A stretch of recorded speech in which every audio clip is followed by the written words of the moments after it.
From budget homes to premium apartments, homes for the young to retirement communities, reporter stories from across the country and data for all key real estate markets.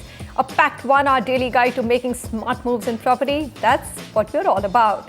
Thanks very much for tuning in. On the show today, Lodha Group buys 88-acre Thane land parcel for over 1,000 crore rupees. What's the thought behind this aggressive land buying spree? And another interesting discussion and story, how are women's safety issues influencing home buying decisions, our special focus. We call out then data and property options in Ghaziabad in a budget of 65 lakh rupees, Greater Noida at 60 lakhs. Then we head out west, Pune, that's premium to luxury 2 crores, down south Chennai at 55 lakhs, best property options. So that's a lot of ground to cover. Spelling out big ambitions, Mumbai-based real estate developer Lodha Group have made another big move by signing an agreement to acquire an 88-acre land parcel in Thane, a Mumbai suburb, from the specialty chemical maker Clariant Chemicals for about 1,154 crores. Actually, that's the exact figure. Nikhil Sivdas, who follows the real estate major's big moves, joins us to give us more insight into Lodha's acquisition spree. Nikhil, seems to me a smart strategy to acquire as much land as possible in cities specifically where land is becoming more and more precious, Mumbai and London. That's right, Manisha. Lodha's strategy in terms of Thane, what experts are calling it is a calculated risk. They're moving away from buying only smaller land parcels into buying larger ones. Experts are saying that this could be due to certain adverse regulations laid out by the SC, especially in regards to open spaces and having a 6-meter open space around buildings. Experts also say that this move to buy the Thane land parcel indicates that Lodha is in it for the long run. The acquisition basically ties in perfectly with Lodha's objective, which is to buy land, construct quickly and sell it off quickly. Thane being a developed land area, the task becomes even that much easier for Lodha. And also, as a market, experts believe that Thane is a good long-term bet for Lodha as they expect prices to be reasonable in the mid to long term. From an overall acquisition strategy, this is the 5th big-ticket acquisition by Lodha since 2012. Analysts say that Lodha is basically choosing to focus its efforts only on Mumbai and London and not risk overextending themselves in terms of resources or manpower. Experts say that so far most companies have had a very tough time breaking to different markets. Apart from Godrej, I don't think any other company seems to have actually done very well in breaking to different markets. You know, Nikhil, I'm also wondering, so one is their, absolute straight strategy that they don't want to go in for joint developments. They'd rather acquire large pieces of land. But in an economy like this, where funding isn't very easy, how do you add up a number like 8,000 crores in acquisitions in last 2 years? How are they funding it? Well, Manisha, that's exactly the same question everybody is asking. Lodha being an unlisted company, not many people know exactly how they're managing it. In a statement from the company, they're saying that they're funding all these acquisitions through internal accruals. Data from the company says that they have achieved net sales of over 8,500 crore rupees in FY 13-14. But experts are actually unconvinced that all these acquisitions can be made only through internal accruals. Apart from the huge cost of acquisition, experts also point to the fact that Lodha is racking up a huge construction bill. Some estimates have the amount around 3,000 to 4,000 crore rupees. So experts are unconvinced that it's coming from internal accruals. They rather say that it could be a mix, maybe PE funding, maybe borrowings, as well as other external funding. So far, everyone's in the dark about this. Thank you, Nikhil, for that update. Sameer, I think I'm going to toss across to you because you follow that company quite closely as well. So first of all, Thane market, there's been a lot of new projects announced in that market. Do you think it's a prudent decision to buy such a huge parcel of land? They already own a large parcel of land there and there's a huge project ongoing.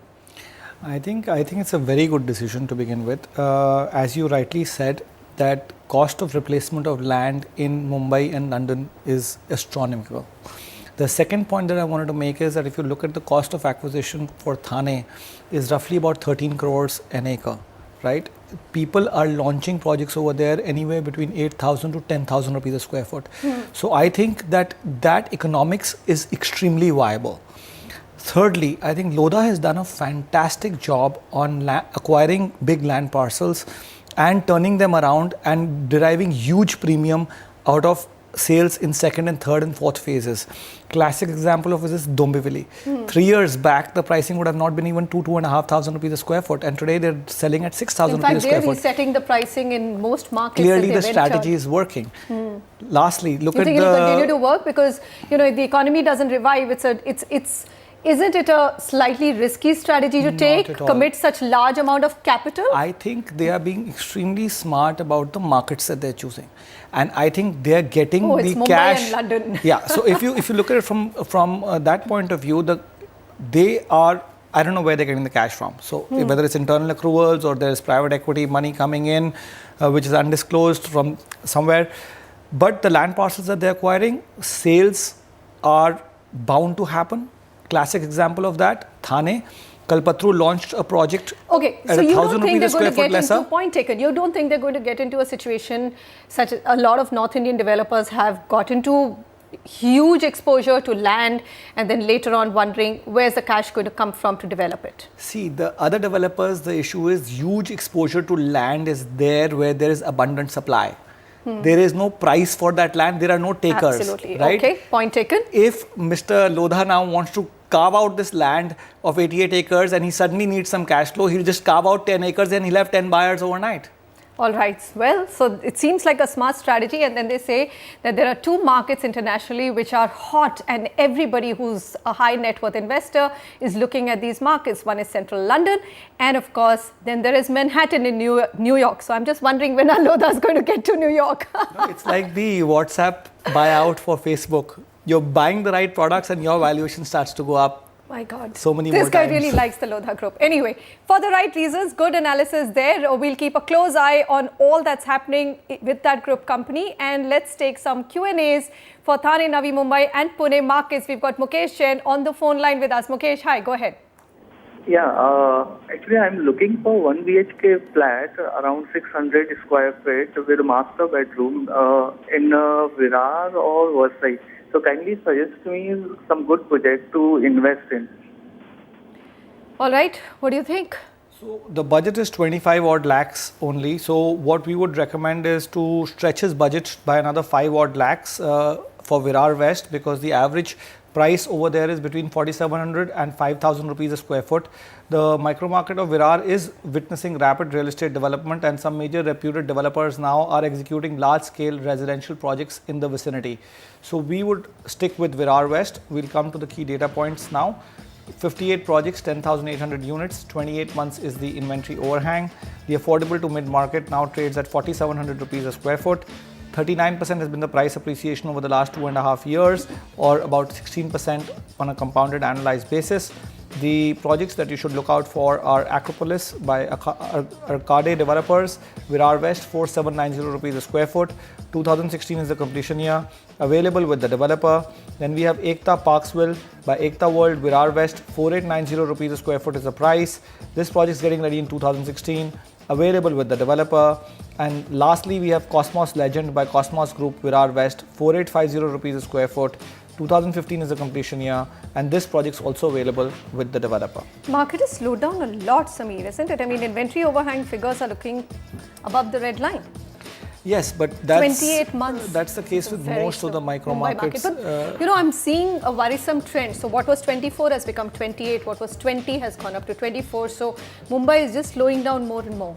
Undoubtedly. Also, what is happening is at this point in time, last 3 months, everybody is waiting and watching for the elections. So there is no hurry for anybody to go and make that commitment. And you're also telling everybody, don't be in a hurry to buy anything. Then what is going to? There's not much time left. I've also been saying that this is the best time you're going to get distressed assets. Absolutely. Here's a quick summary. So negotiate hard with the developer. This is a buyer's market, and believe me, if you look at the trend and the almost secular run that the real estate market has had for the last 10 years, barring the last 1.5 years, you really didn't get a buyer's market up until about a couple of months ago. Acropolis Arcade Developers is the first project on our list. This Vasai Virar is the market we are talking about. Thane at 30 lakh rupees. Ekta Parksville, Ekta World is the second one. And Cosmos Legend by Cosmos Group is the third project. Let's take our next question. We've got PK Suri joining us on the phone line. Mr. Suri, go ahead, sir. How can we help you? Good evening, madam. I'm Suri from Delhi. My question is, I have shortlisted 2 properties in Pune. One is this water edge. Second is bright purple titanium. I want your suggestion which one will be better from appreciation point of view. Basically, I am looking for living for my own.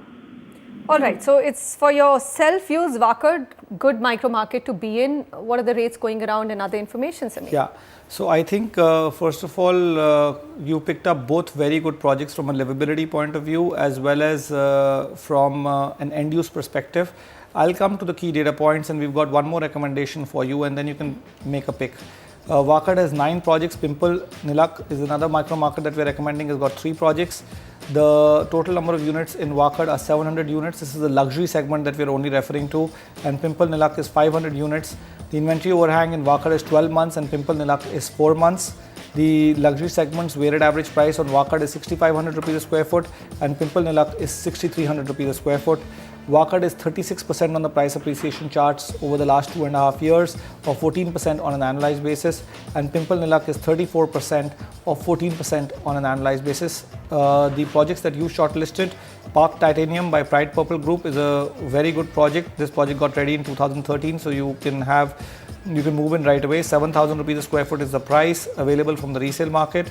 Water's Edge is the second project that you had shortlisted. Again, a very good project in Pimple Nilak. This is 6,650 rupees a square foot. 2013 is the completion year, available from the resale market again. Lastly, we have 24K Gujarati, a recommendation from our side by Kolte Patil Developers. This is also in Pimple Nilak. 6,500 rupees a square foot is the price. This project also just got ready last year, 2013, available from the resale market. The only suggestion that I would like to make to you when you're making an end-use decision like this is to choose the right floor plan, which we cannot advise you on as to what really works for you, since there is no execution risk whatsoever. Look at the layouts and whatever seems right, go for that project. Absolutely, and sometimes it's nice to go and buy a ready product because you know exactly what you're getting and whether it's working for you or not. Up next, we travel to NCR, or the National Capital Region, one of the best real estate markets from an investment point of view, but a market which hasn't had a good standing when it comes to safety of women. In a slightly different but relevant topic today, we'll look at how developers can do their bit to make women residents feel more safe. And of course, we'll continue to take all your questions and go to North India with top of the chart deals in Ghaziabad and other markets.